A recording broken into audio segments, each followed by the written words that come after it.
Past to present کے اس علمی سفر میں آپ سب کو خوش آمدید۔ خوش آمدید۔ آج ہم ایک ایسی کتاب پر بات کرنے جا رہے ہیں جو جدید ذہن میں مذہب کے حوالے سے اٹھنے والے سوالات سے براہ راست تعلق رکھتی ہے۔ جی، کتاب کا نام ہے مذہب اور جدید چیلنج اور اس کے مصنف ہیں مولانا وحید الدین خان۔ اور شروع کرنے سے پہلے ایک چھوٹی سی لیکن اہم وضاحت کرنا ضروری ہے۔ یہ پیشکش مصنوعی ذہانت یعنی اے آئی کی مدد سے تیار کی گئی ہے۔ جی، تو اگر کہیں تلفظ میں یا کسی اور پہلو میں کوئی غیر ارادی غلطی محسوس ہو تو ہم اس کے لیے پہلے سے معذرت خواہ ہیں۔ بالکل۔ تو آئیے کتاب کی طرف واپس آتے ہیں۔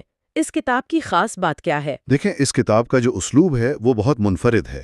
مصنف نے یہاں کسی ایک نقطہ نظر کی وکالت نہیں کی، بلکہ ان کا مقصد جدید ذہن کو سمجھنا ہے۔ اچھا۔ وہ ان سوالات کو، ان شکوک و شبہات کو پوری دیانتداری سے سامنے رکھتے ہیں جو پچھلی 2 صدیوں میں پیدا ہوئے، اور پھر ان کا ایک علمی اور منطقی جواب دینے کی کوشش کرتے ہیں۔ یعنی یہ ایک مکالمہ ہے، کوئی یک طرفہ تقریر نہیں۔ بالکل، یہ ایک سنجیدہ فکری مکالمہ ہے جو جذبات کے بجائے خالصتاً عقل اور علم کی بنیاد پر کھڑا کیا گیا ہے۔ اور ہم پاسٹ ٹو پریزنٹ پر ہمیشہ ایسے ہی موضوعات لانے کی کوشش کرتے ہیں جو تاریخ، فلسفہ اور سائنس کے گہرے حقائق کو ایک مربوط انداز میں پیش کریں۔ جی، اور اسی سلسلے میں آج ہم اس کتاب کے کچھ بہت ہی نایاب علمی نکات اپنے ناظرین کے سامنے رکھیں گے۔ ہم اپنے تمام علم دوست ناظرین کے خلوص اور محبت کے بے حد شکر گزار ہیں جو ہمارے اس علمی سفر میں ہمیشہ ہمارے ساتھ رہتے ہیں۔ آپ کی حمایت ہمارے لیے بہت قیمتی ہے۔ اور اگر آپ کو ہماری یہ کاوش پسند آئے تو چینل کو سبسکرائب کرنا اور بیل آئیکن دبانا نہ بھولیے گا تاکہ اس علمی سفر کی کوئی کڑی آپ سے چھوٹ نہ جائے۔ اور کامنٹس میں اپنی رائے کا اظہار ضرور کریں۔ ہمیں یہ جان کر خوشی ہوگی کہ آپ کو یہ گفتگو کیسی لگی۔ ایسی کتاب ہے جس پر آپ چاہتے ہیں کہ ہم مستقبل میں بات کریں تو اس کا نام بھی ضرور بتائیں۔ آپ کا ہر تبصرہ اس علمی مشن کو آگے بڑھانے میں ایک اہم کردار ادا کرتا ہے۔ تو پھر آج کی گفتگو کا آغاز کیا جائے۔ ضرور۔ یہ کتاب کا پہلا حصہ ہے، یعنی پارٹ 1۔ اس حصے میں ہم کتاب کے ان ابتدائی ابواب کا جائزہ لیں گے جہاں مصنف نے جدید دور کے بنیادی چیلنجز کو بیان کیا ہے۔ جی، ہم ان چیلنجز کو سمجھنے کے لیے انہیں 3 بڑے عنوانات میں تقسیم کر سکتے ہیں۔ پہلا موضوع ہے introduction to the modern religious question, یعنی جدید مذہبی سوال کا تعارف۔ دوسرا ہے religion and the changing world view, مذہب اور بدلتا ہوا عالمی نظریہ۔ اور تیسرا اور شاید سب سے گہرا، دی انٹلیکچوئل کرائسس آف فیتھ، یعنی ایمان کا فکری بحران۔ صحیح، تو آئیے پہلے موضوع سے شروع کرتے ہیں۔ یہ جدید مذہبی سوال آخر ہے کیا اور یہ پیدا کیسے ہوا؟ مصنف اس کی جڑ 20ویں صدی میں ہونے والے علمی دھماکے یعنی نالج ایکسپلوژن میں بتاتے ہیں۔ جی، یہ وہ دور تھا جب سائنس نے کائنات اور مادے کے بارے میں ہمارے ہزاروں سال پرانے تصورات کو جڑ سے ہلا کر رکھ دیا۔ جیسے ایٹم کا ٹوٹنا، یہ صرف ایک سائنسی دریافت نہیں تھی۔ بالکل نہیں۔ جب ایٹم ٹوٹا تو صرف ایٹم ہی نہیں ٹوٹا، بلکہ یہ خیال بھی ٹوٹ گیا کہ مادہ ٹھوس اور ناقابل تقسیم ہے۔ کائنات، جسے ہم ایک سادہ سی مشین سمجھتے تھے، وہ اچانک ایک بہت ہی پراسرار اور پیچیدہ جگہ بن گئی۔ اور اسی تیز رفتار سائنسی ترقی نے بقول مصنف مذہب کے خلاف ایک فکری مقدمہ کھڑا کر دیا۔ جی، جسے وہ جدید علم کا چیلنج کہتے ہیں۔ دعویٰ یہ کیا جانے لگا کہ یہ نیا علم، یہ نئی دریافتیں مذہب کی بنیادوں کو کھوکھلا کر رہی ہیں۔ لیکن دلچسپ بات یہ ہے کہ مصنف اس چیلنج سے گھبراتے نہیں ہیں، بلکہ وہ اسے ایک موقع کے طور پر دیکھتے ہیں۔ درست کہا آپ نے۔ ان کا نقطہ نظر بالکل الٹ ہے۔ وہ کہتے ہیں کہ علم کی روشنی مذہب کو دھندلا نہیں کرتی، بلکہ اس کی سچائی کو اور زیادہ واضح کرتی ہے۔ اس کو تھوڑا اور سمجھائیں۔ سائنس اور مذہب کے تعلق پر ان کا کیا خیال ہے؟ ان کے نزدیک سائنس حقائق کو بے نقاب کرتی ہے اور مذہب ان حقائق کی تشریح کرتا ہے۔ یعنی سائنس بتاتی ہے کیسے اور مذہب بتاتا ہے کیوں۔ بہت خوبصورت نقطہ ہے۔ یعنی سائنس کائنات کے مشینری کو سمجھاتی ہے اور مذہب اس مشینری کے مقصد کو۔ بالکل، اور اپنے اس نقطہ نظر کو مضبوط کرنے کے لیے وہ قرآن کی ایک آیت کا حوالہ بھی دیتے ہیں۔ کون سی آیت؟ سنوریہم آیاتنا فی الآفاق وفی انفسہم حتی یتبین لہم انہ الحق۔ اس کا مفہوم کیا ہے؟ اس کا مفہوم یہ ہے کہ خدا کائنات میں اور خود انسان کے وجود کے اندر اپنی نشانیاں دکھاتا رہے گا، یہاں تک کہ سچائی ان پر پوری طرح واضح ہو جائے۔ یعنی مصنف کے نزدیک جدید سائنس کی دریافتیں دراصل خدا کے اسی وعدے کی تکمیل ہے؟ جی بالکل، وہ اسے مذہب کے لیے کوئی خطرہ نہیں بلکہ اس کے سچائی کو مزید روشن کرنے کا ایک ذریعہ سمجھتے ہیں۔ تو یہ تھا پہلا چیلنج جو علم اور سائنس کی طرف سے آیا، لیکن اس کے بعد جو چیلنج آیا وہ شاید اس سے بھی زیادہ بنیادی تھا۔ جی، وہ فلسفے کی طرف سے تھا۔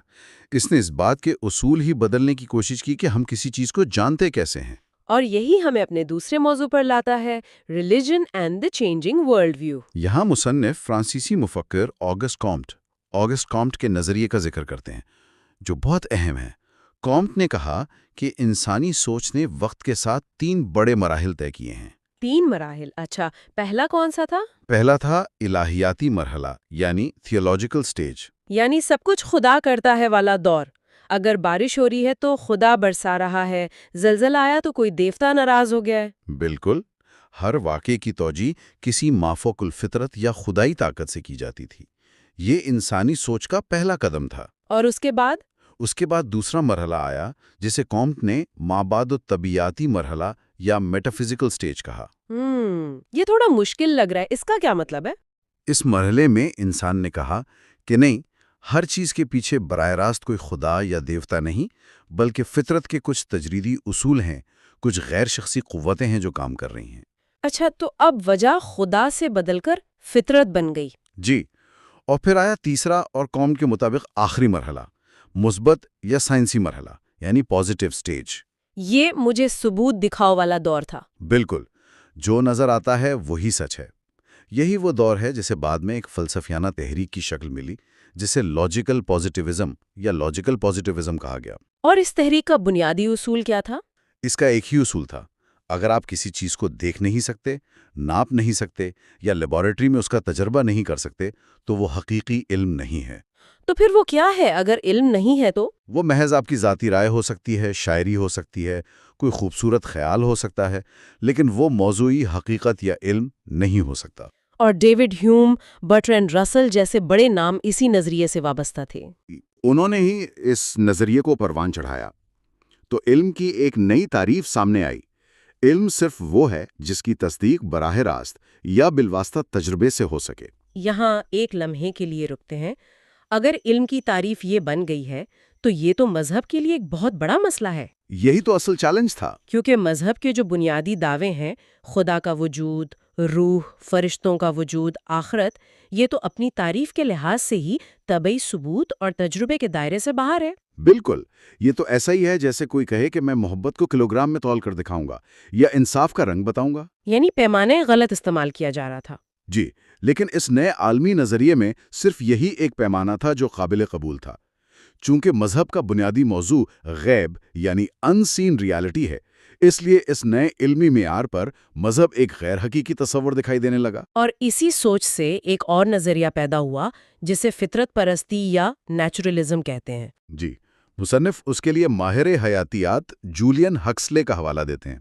ہکسلے کا کہنا تھا کہ کائنات ایک خودکار اور خود مختار نظام ہے۔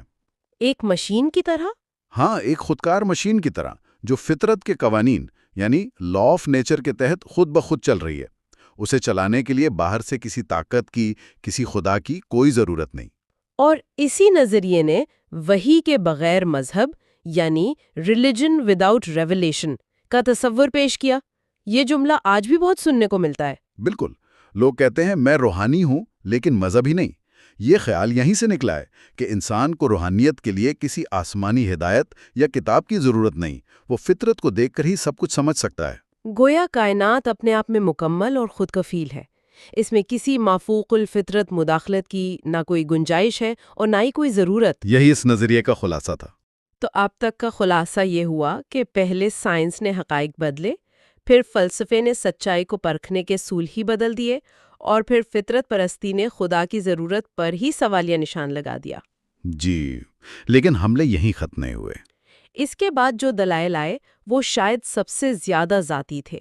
وہ براہ راست ایمان کی نفسیات پر حملہ ہوئے، جو ہمیں ہمارے تیسرے موضوع پر لاتا ہے، ایمان کا فکری بحران۔ جی، اور اس حصے میں مصنف ان نظریات کا جائزہ لیتے ہیں جنہوں نے مذہب کو خالصتاً انسانی نفسیات، سماج اور معاشیت کی پیداوار قرار دے دیا۔ سب سے پہلے نفسیاتی توجیہ، اس کا بنیادی خیال کیا تھا؟ اس کا بنیادی خیال یہ تھا کہ خدا کوئی حقیقی خارجی وجود نہیں ہے، بلکہ یہ کائنات کی اسکرین پر انسانی خواہشات کا ایک عکس، ایک پروجیکشن ہے۔ ایک بہت مشہور قول ہے God is nothing but a projection of man on a cosmic screen۔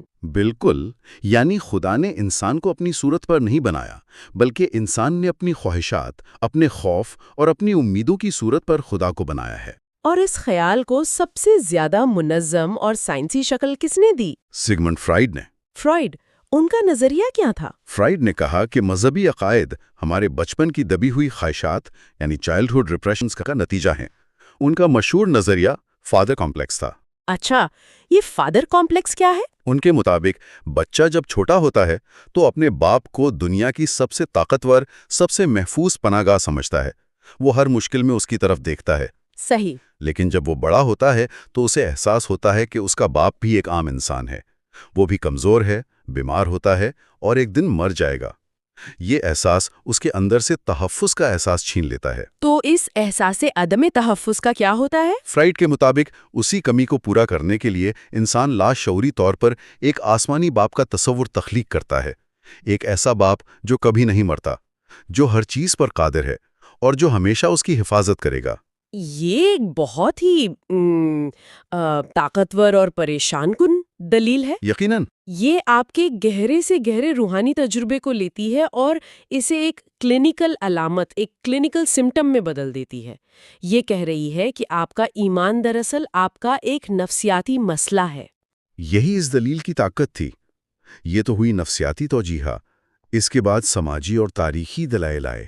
اس حوالے سے مصنف کس کا ذکر کرتے ہیں؟ وہ ماہر بشریات ریلف لنٹن کا حوالہ دیتے ہیں۔ لنٹن کے مطابق قدیم انسان قدرتی آفات کے سامنے بالکل بے بس تھا، جیسے سیلاب، طوفان، وبائیں، زلزلے۔ جی، وہ ان چیزوں کو نہ سمجھ سکتا تھا، نہ کنٹرول کر سکتا تھا۔ اس شدید بے بسی اور خوف کے عالم میں اس نے اپنے تخیل میں ایسی مافوق الفطرت طاقتوں کا تصور بنایا جو ان چیزوں کو کنٹرول کرتی ہیں، تاکہ اسے نفسیاتی سکون مل سکے۔ بالکل، یہ خیال کہ کوئی ہے جو ان سب چیزوں کو سنبھال رہا ہے اسے ہمت اور حوصلہ دیتا تھا۔ یہ ایک طرح کا نفسیاتی دفاعی نظام تھا۔ یعنی مذہب ایک نفسیاتی حفاظتی چادر، ایک سائیکولوجیکل سیکیورٹی بلینکٹ ہے۔ جب آپ طوفان کو نہیں روک سکتے تو آپ ایک ایسی ہستی کا تصور کر لیتے ہیں جو اسے روک سکتی ہے۔ یہی دلیل تھی، اور اسی سے جڑا ہوا مذہب کے ارتقاء کا نظریہ ہے۔ اس کا کیا مطلب ہے؟ اس نظریے کے مطابق مذہب نے ایک سفر طے کیا ہے۔ یہ جادو ٹونے اور توہم پرستی سے شروع ہوا، پھر یہ بہت سے دیوتاؤں یعنی پولیتھیزم کے تصور تک پہنچا، اور پھر آخر میں ایک خدا یعنی مونوتھیزم کے عقیدے تک۔ جی، اور اس نظریے کے حامیوں کے مطابق جدید سائنسی دور اس ارتقائی سفر کا آخری مرحلہ ہے۔ اب چونکہ انسان فطرت کے قوانین کو سمجھ چکا ہے، اسے اس مافوق الفطرت سہارے کی مزید ضرورت نہیں رہی۔ یعنی مذہب کا کردار اب ختم ہو چکا ہے؟ ان کے مطابق جی ہاں، اسے اب تاریخ کا حصہ بن جانا چاہیے۔ تو اب تک ہم نے نفسیاتی اور سماجی دلائل دیکھے، لیکن شاید سب سے بڑا اور سب سے زیادہ سیاسی حملہ معاشی نقطہ نظر سے ہوا، یعنی مارکسزم۔ بالکل، مارکسزم نے مذہب کو طبقاتی نظام کی پیداوار قرار دیا۔ کارل مارکس کے ساتھی فریڈرک اینگلز نے کہا کہ مذہب امیر اور حکمران طبقے یعنی برجوازی کا ایک نظریاتی ہتھیار ہے۔ ایک ہتھیار کس کے خلاف؟ غریبوں اور مزدوروں کے خلاف۔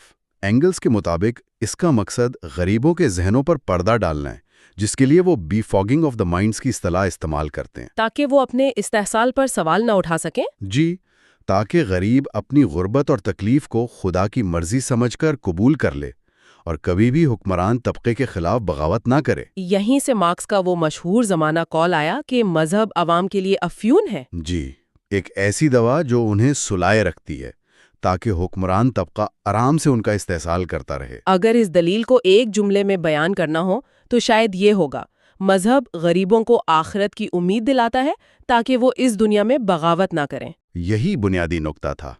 لینن نے اسے مزید واضح کیا۔ انہوں نے کہا کہ مذہب، اخلاق، قانون، یہ تمام تصورات صرف اور صرف حکمران طبقے کے مفادات کے تحفظ کے لیے بنائے گئے ہیں۔ اور ان کا حل کیا تھا؟ ان کا حل تھا کمیونسٹ انقلاب، جب طبقاتی نظام ختم ہو جائے گا تو مذہب بھی خود بخود ختم ہو جائے گا، کیونکہ اس کی کوئی سماجی ضرورت ہی باقی نہیں رہے گی۔ تو یہ تھے وہ تمام بڑے چیلنجز، نفسیاتی، سماجی، تاریخی اور معاشی۔ یہ تو مذہب پر ایک چوطرفہ حملہ تھا۔ جی، اور مصنف ان تمام تنقیدوں کا خلاصہ ایک امریکی پروفیسر کے قول سے کرتے ہیں جو واقعی چونکا دینے والا اور سخت ہے۔ وہ کیا ہے؟ Science has shown religion to be history's cruelest and wickedest hoax. اس کا ترجمہ کریں تو؟ سائنس نے ثابت کر دیا ہے کہ مذہب تاریخ کا سب سے زیادہ دردناک اور سب سے بدترین ڈھونگ تھا۔ یہ ایک بہت سنگین الزام ہے۔ ڈھونگ، فریب، دھوکہ۔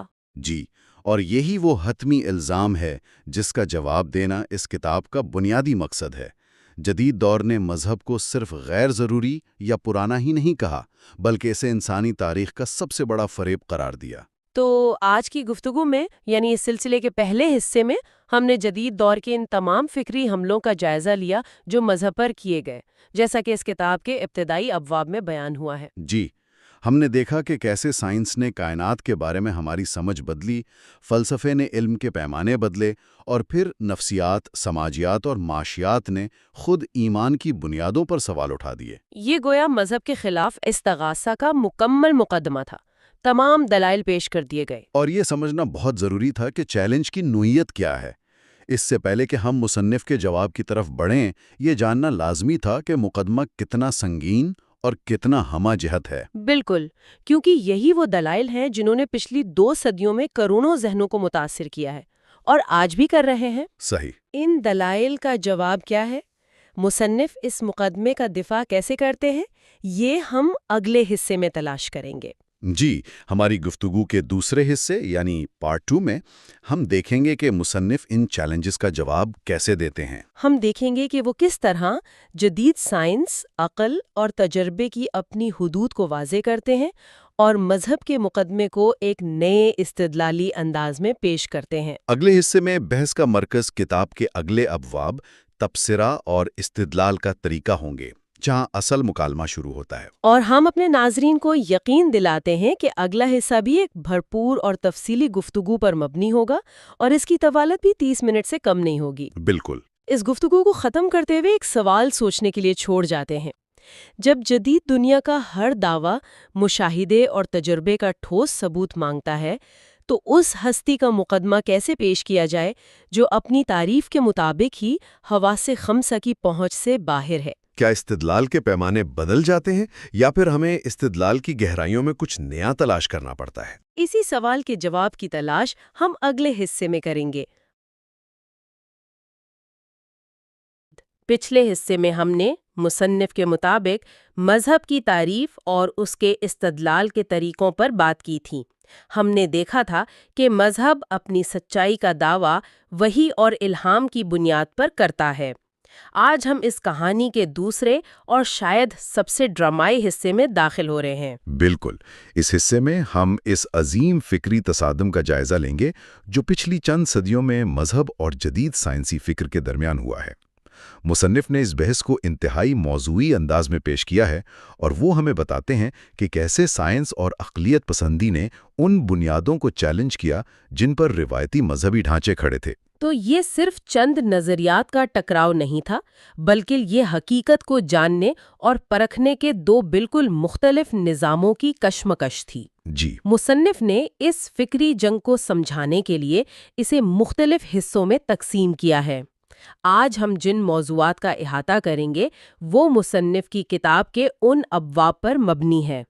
پہلا ہے سائنس اینڈ ریلیجس اتھارٹی، دوسرا ہے ریزن ورسز ریویلیشن، اور تیسرا the rise of scientific scepticism. جی، اور یہ تینوں ابواب مل کر ایک کہانی بناتے ہیں کہ یہ فکری چیلنج کیسے وقت کے ساتھ ساتھ گہرا ہوتا گیا۔ ٹھیک ہے، تو آئیے اس کہانی کے پہلے باب سے شروع کرتے ہیں، سائنس اینڈ ریلیجس اتھارٹی۔ مصنف نے یہاں ایک علمی دھماکہ یعنی نالج ایکسپلوژن کی بات کی ہے۔ یہ سننے میں تو بہت بڑا واقعہ لگتا ہے، اس سے ان کی کیا مراد ہے؟ علمی دھماکے سے مراد پچھلی چند صدیوں، خاص طور پر روشن خیالی کے دور سے شروع ہونے والی وہ تیز رفتار سائنسی ترقی ہے جس نے کائنات کے بارے میں انسان کی سمجھ کو ہمیشہ کے لیے بدل دیا۔ مصنف اس ذہنی تبدیلی کو سمجھانے کے لیے فرانسیسی مفکر آگسٹ کامٹے کے نظریے کا حوالہ دیتے ہیں۔ کامٹے کا کہنا تھا کہ انسانی فکر 3 مراحل سے گزری ہے۔ اچھا، 3 مراحل وہ کیا تھے؟ پہلا مرحلہ تھا تھیولوجیکل سٹیج یا مذہبی دور۔ اس میں انسان ہر واقعے کی وجہ مافوق الفطرت طاقتوں کو سمجھتا تھا۔ مطلب بارش کیوں ہوتی ہے؟ کیونکہ دیوتا خوش ہیں؟ زلزلہ کیوں آتا ہے؟ کیونکہ دیوتا ناراض ہیں؟ بالکل، ہر چیز کا جواب خدا یا دیوتاؤں کی مرضی میں تلاش کیا جاتا تھا۔ یعنی یہ انسانی سوچ کا بچپن تھا جہاں ہر نامعلوم چیز کا جواب ایک غیبی طاقت کو مان لیا جاتا تھا۔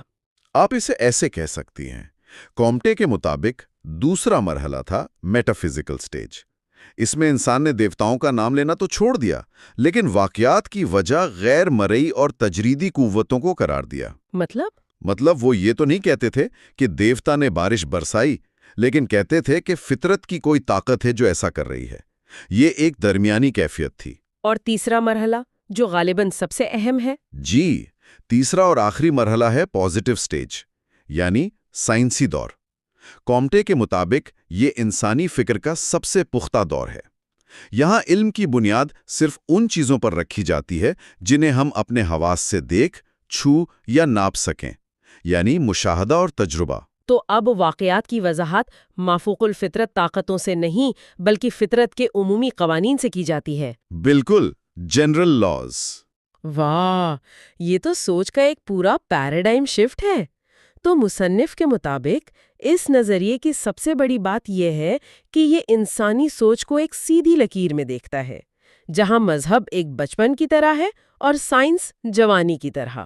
بالکل یہی نکتہ ہے۔ اس سوچ نے علم کا معیار ہی بدل دیا۔ پہلے اتھارٹی مذہبی کتابوں، پادریوں یا آلوؤں کے پاس تھی، وہ بتاتے تھے کہ سچ کیا ہے۔ اور لیکن اب اتھارٹی تجربے اور مشاہدے پر مبنی شواہد یعنی امپیریکل ایویڈنس کے پاس آ گئی۔ اچھا، اسی سوچ کو لاجیکل پازیٹیوزم بھی کہتے ہیں، جس کا سادہ سا مطلب یہ تھا کہ اگر میں اسے دیکھ، چھوں یا ناپ نہیں سکتا تو یہ میرے لیے حقیقت نہیں رکھتا۔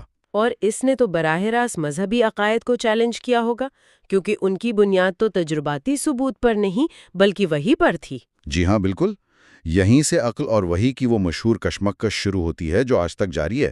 تو اگر علم کا پیمانہ ہی تجربہ اور مشاہدہ بن گیا تو اس کا پہلا اور سب سے بڑا ٹکراؤ تو وحی سے ہونا لازمی تھا۔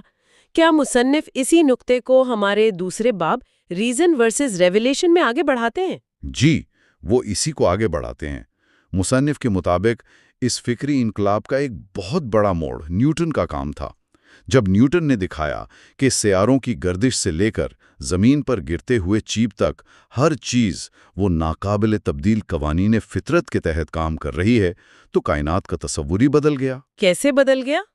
کائنات کو ایک عظیم خودکار مشین کے طور پر دیکھا جانے لگا۔ مصنف اس کی مثال ایک گھڑی سے دیتے ہیں۔ گھڑی سے؟ جی، جیسے ایک گھڑی کو ایک بار چابی دے دی جائے تو اس کے تمام پرزے ایک منظم طریقے سے خود بخود چلتے رہتے ہیں۔ اسی طرح یہ کائنات بھی قدرتی قوانین کے تحت چل رہی تھی۔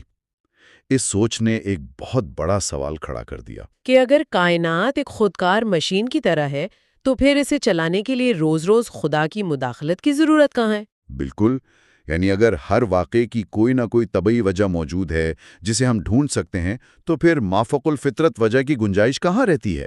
یہ تو ایک بہت منطقی سوال لگتا ہے۔ جی، اور اس سوچ کو مصنف نے جے ہکسلے کے ایک قول سے واضح کیا ہے۔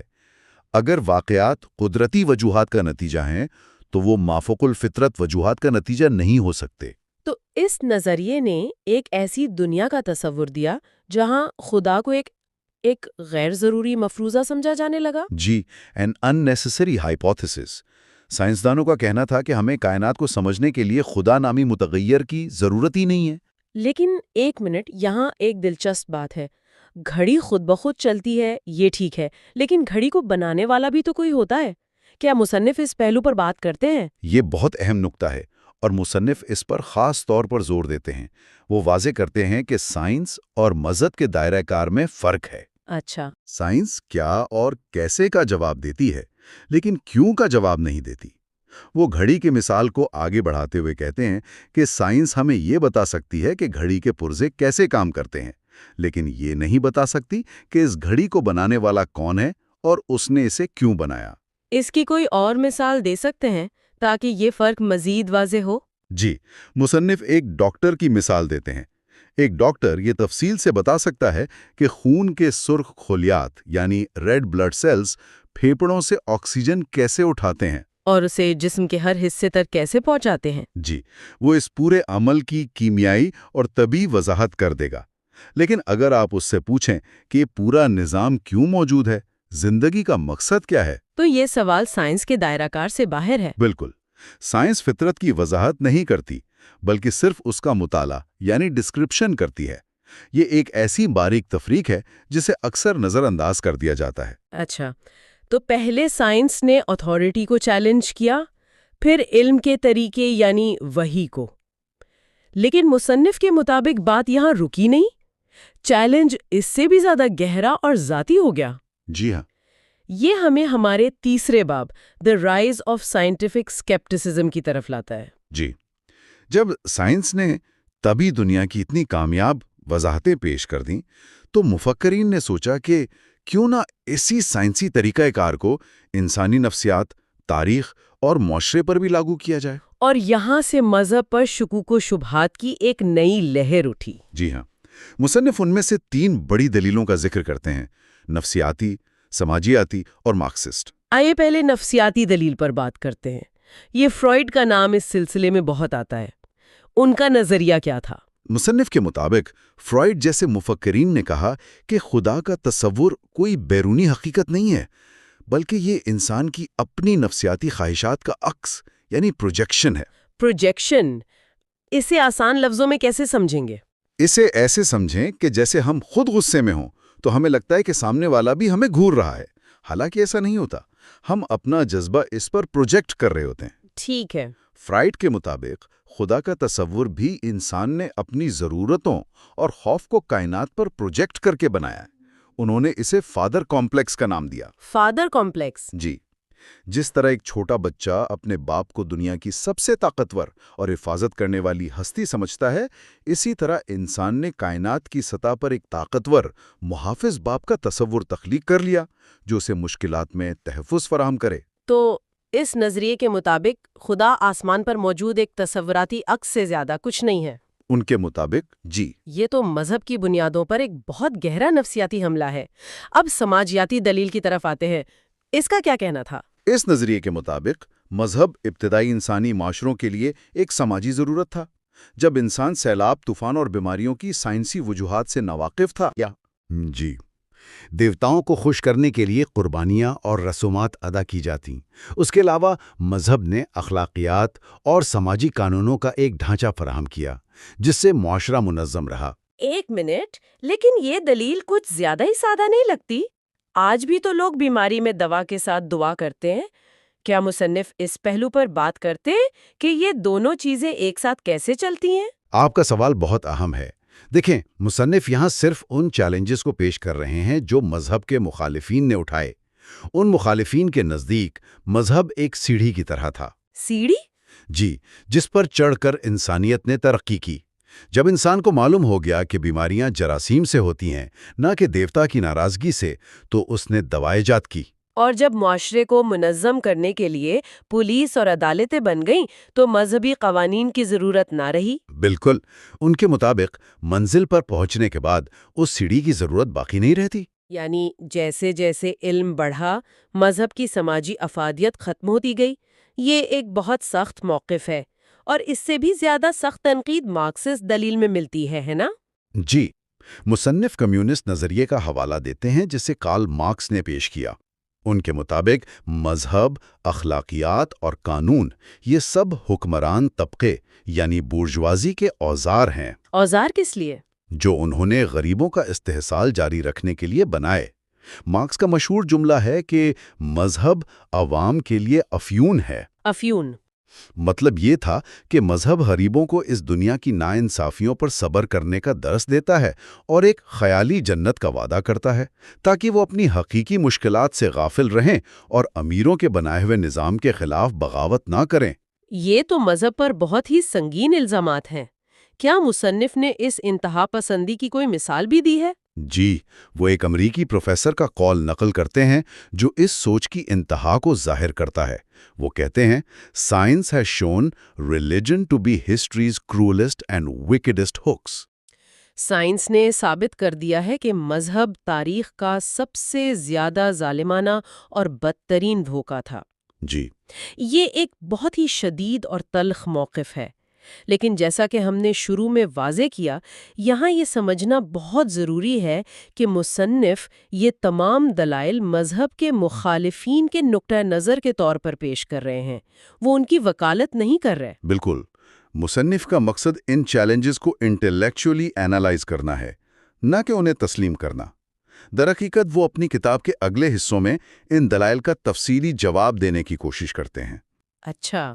ان کا بنیادی موقف یہ ہے کہ یہ تمام چیلنجز سائنس اور مذہب دونوں کے دائرہ کار کو غلط سمجھنے کی وجہ سے پیدا ہوئے ہیں۔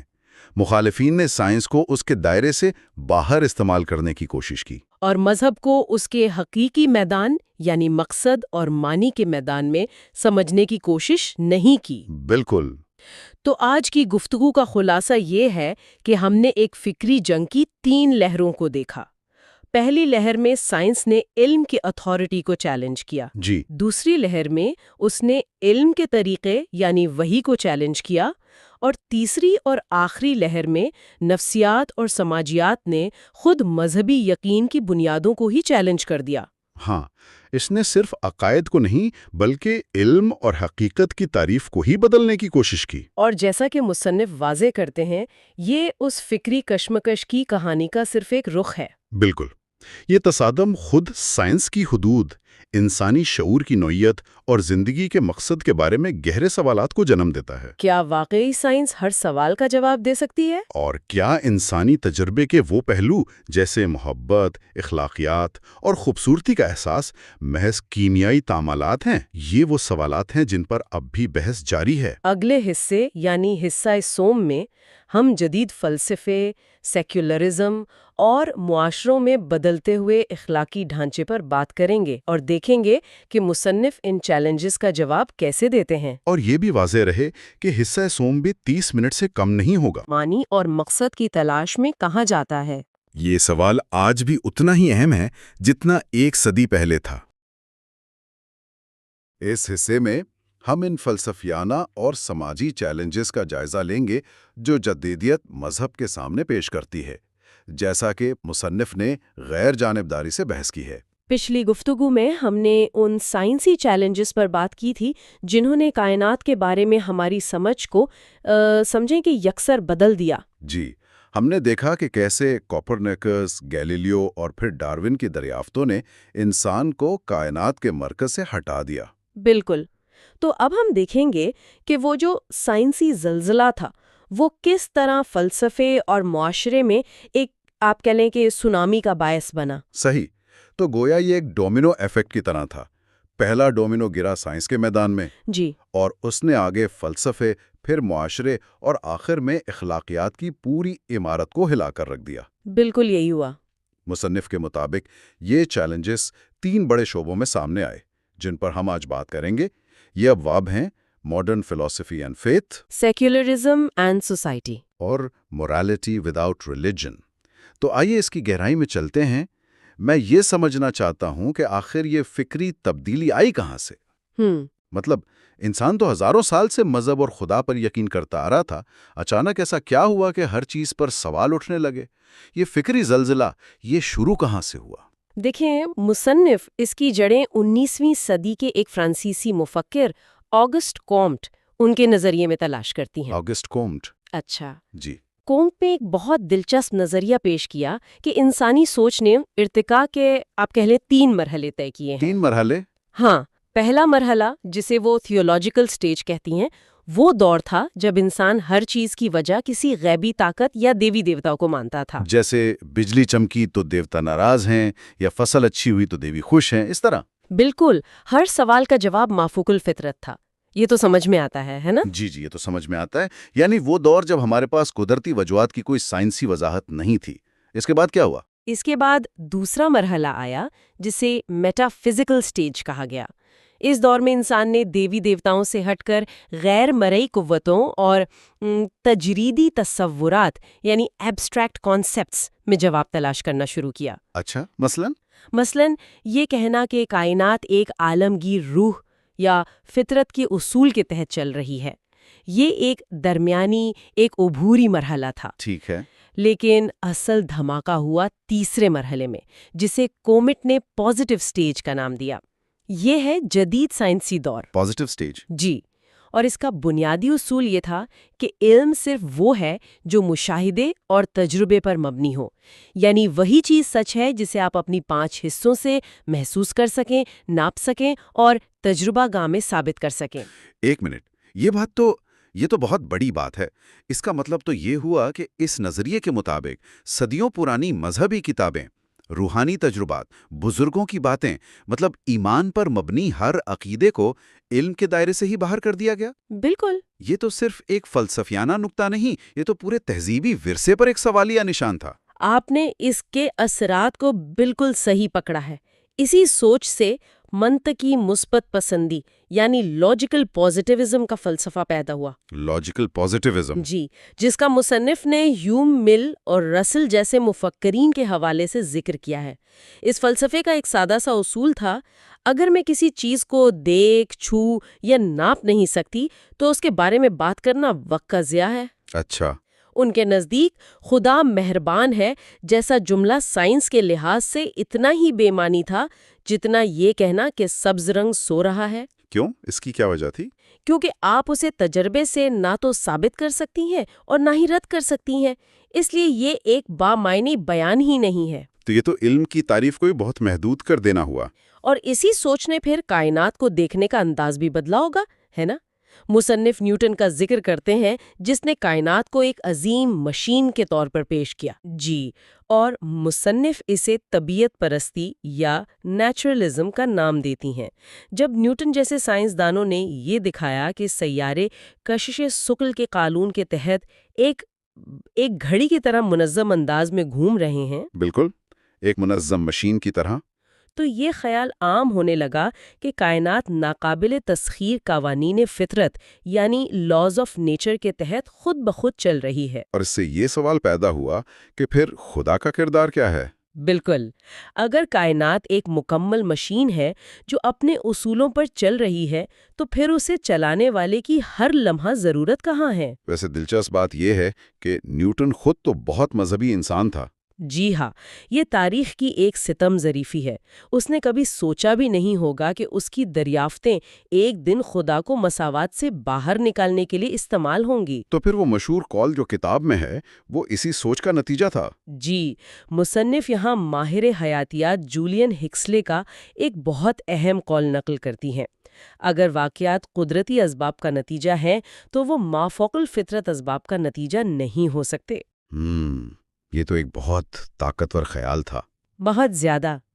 اس نے ایک ایسی دنیا کا تصور پیش کیا جو خود کفیل تھی، جسے چلانے کے لیے کسی بیرونی مداخلت کی ضرورت نہیں تھی۔ یہاں سے خدا کا تصور ایک فعال حاکم سے بدل کر ایک غیر فعال خالق یا پھر ایک غیر ضروری مفروضے میں تبدیل ہونا شروع ہو گیا۔ بالکل۔ اچھا، تو اگر یونیورسٹیوں اور فلاسفروں کے درمیان یہ بحث چل رہی تھی کہ کائنات کو سمجھنے کے لیے خدا کی ضرورت نہیں، تو یہ بات عام آدمی تک کیسے پہنچی؟ ظاہر ہے فلسفے کی کتابیں تو ہر کوئی نہیں پڑھتا۔ یہ ایک بہترین سوال ہے۔ اس سوچ نے معاشرے میں اپنی جگہ کیسے بنائی، اور یہ ہمیں ہمارے دوسرے موضوع سیکولرزم اینڈ سوسائٹی کی طرف لاتا ہے۔ جی، تو فلسفے کے میدان سے نکل کر یہ خیالات نفسیات اور سماجیات کے ذریعے معاشرے میں پھیلے۔ نفسیات اور سماجیات؟ مصنف کے مطابق ایک بڑا نفسیاتی چیلنج یہ تھا کہ خدا کا تصور دراصل انسان کی اپنی خواہشات کا ہی عکس ہے۔ جیسا کہ کتاب میں ایک قول نقل کیا گیا ہے، خدا کائنات کی اسکرین پر انسانی ذات کا عکس ہے۔ مطلب؟ اس کا کیا مطلب ہوا؟ مطلب یہ کہ انسان جن خوبیوں کو اپنے اندر دیکھنا چاہتا ہے، علم، طاقت، محبت، انصاف، ان سب کو ملا کر اس نے ایک کامل ہستی کا تصور کر لیا جسے وہ خدا کہتا ہے۔ اچھا، تو یہ کوئی بیرونی حقیقت نہیں بلکہ انسانی خواہشات کی ایک حسن تشکیل ہے؟ اس نظریے کے مطابق جی ہاں۔ ایک منٹ، یہ بات سمجھنا تھوڑا مشکل ہے۔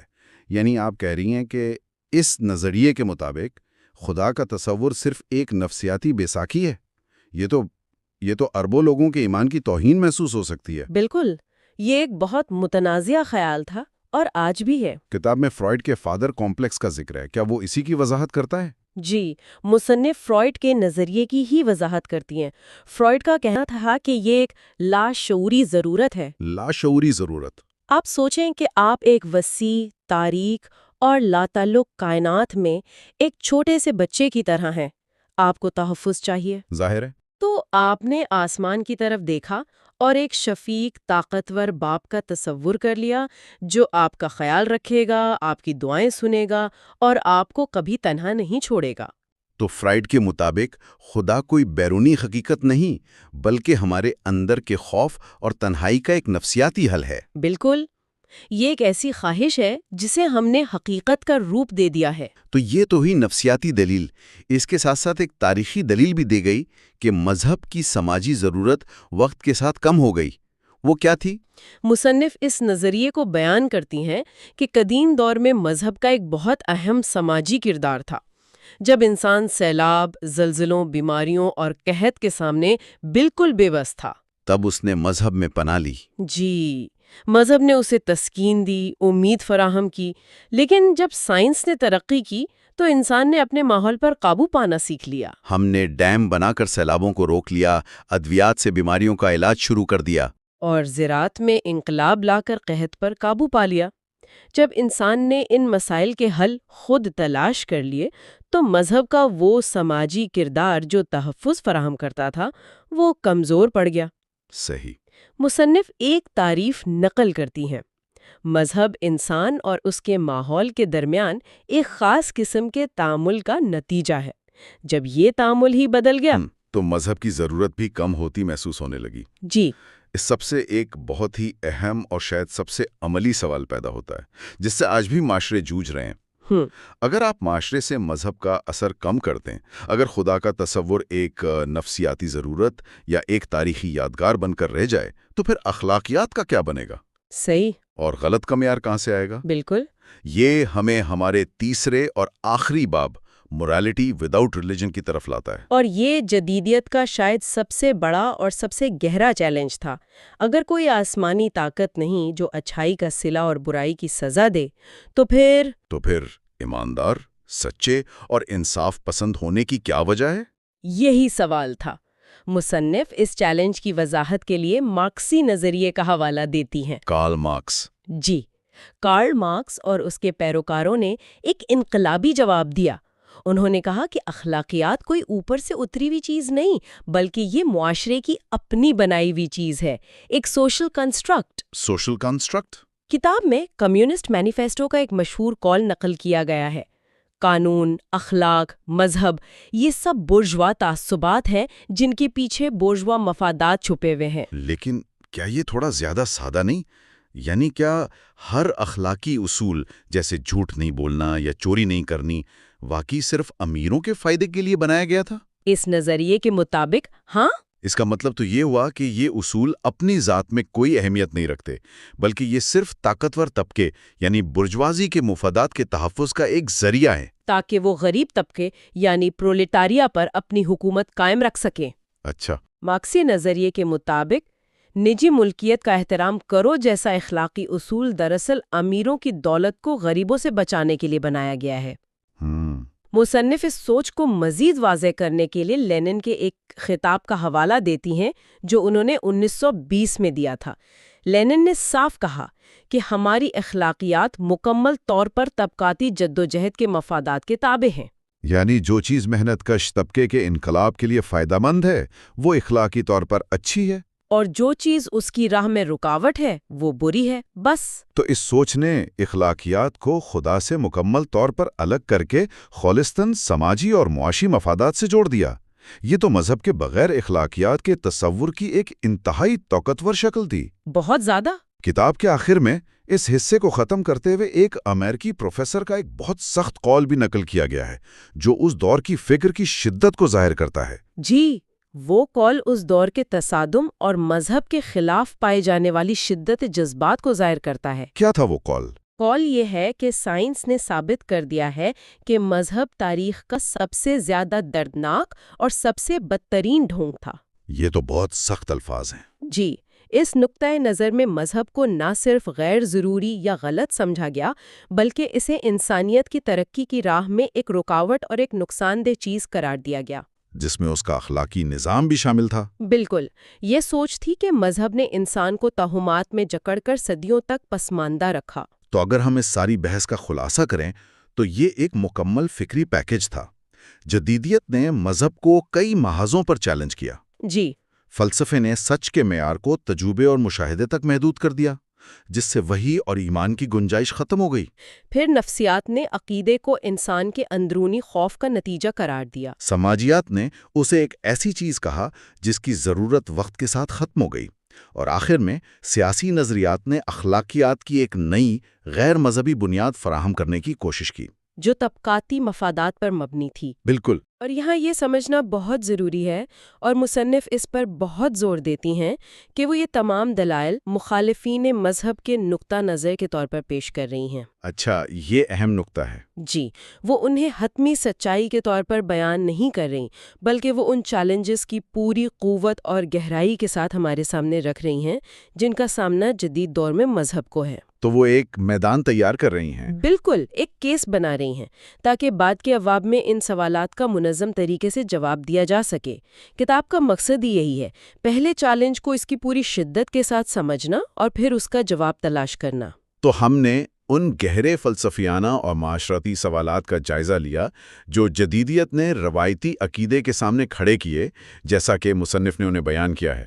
سچائی کی نوعیت سے لے کر اخلاقیات کی بنیاد تک ہر چیز کو کٹہرے میں کھڑا کر دیا گیا۔ بالکل، اور یہ چیلنجز بحث کے اگلے اور شاید سب سے اہم حصے کے لیے سٹیج تیار کرتے ہیں کہ مذہب نے ان کا جواب کیسے دیا۔ ہاں، یہ سب سے بڑا سوال ہے۔ کیا مذہب نے ان چیلنجز کے سامنے ہتھیار ڈال دیے یا اس نے اپنے دفاع میں نئے دلائل پیش کیے؟